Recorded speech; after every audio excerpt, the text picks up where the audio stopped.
Undiksa Singaraja menggelar wisuda ke-63 untuk periode November 2020 Sabtu pekan lalu.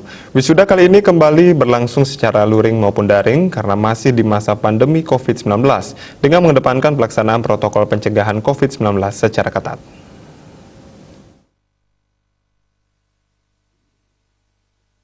Wisuda kali ini meluluskan 450 orang yang terdiri atas 1 orang dari jenjang pendidikan doktor, 124 orang dari jenjang pendidikan magister, 307 orang dari jenjang pendidikan sarjana, dan 18 orang dari jenjang pendidikan ahli madya. Rektor Undiksa Singaraja Profesor Inyoman Jampel mengatakan pelaksanaan wisuda tetap mengacu pada protokol kesehatan pencegahan COVID-19. Sementara itu, dalam sambutannya, Rektor asal Nusa Dua tersebut mengajak seluruh wisudawan lebih adaptif terhadap perubahan yang rentan terjadi dewasa ini. Hal yang bisa dilakukan lulusan adalah terus menggali, merealisasikan, dan mewujudkan seluruh potensi unggulan dalam diri.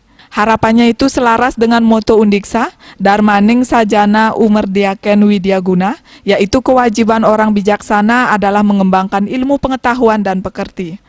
Dalam aktivitas di masa depan, para lulusan juga diajak memegang prinsip 5C, yaitu kritikal, kreatif, kolaboratif, komunikatif, dan karakter.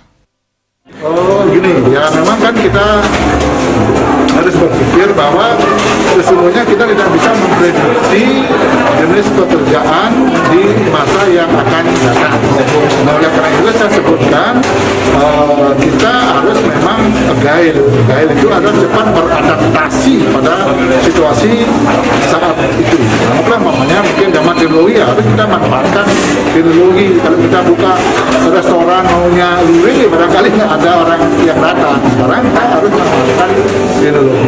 Dan juga ya untuk kita bisa berada di dalam kegiatan di masa depan, utamanya itu kita harus berprinsip 5C. Nah, dan itu adalah gunakan otak kita, critical thinking, dan harus kita berkreasi, kreativitas, dan juga kita harus bekerja sama dengan yang lain. Tidak bisa kita bekerja sendiri, apalagi hidup sendiri, kolaboratif, dan harus kita berkomunikasi. Tanpa komunikasi bisa terjadi hal-hal yang tidak diinginkan, bisa bentrok, karena tidak dia komunikasi, coba dikomunikasikan. Padahal sesuatu kan bisa kita selaraskan lagi untuk mencapai apa yang menjadi tujuan kita, apa yang menjadi target kita. Dalam kesempatan tersebut, Undiksa terus melakukan upaya-upaya dalam rangka peningkatan kualitas lulusan, seperti mempersiapkan kurikulum yang relevan dengan kebutuhan dan menjalin kerjasama dengan perguruan tinggi lain, instansi pemerintah maupun instansi swasta dalam aplikasi bidang keilmuan mahasiswa yang diharapkan dapat meningkatkan kompetensi. Selain itu, dalam hal kinerja, Undiksa juga mengacu terhadap indikator kinerja utama yang masuk sebagai kontrak kerja dengan kementerian. Komang Yuda, Bali TV.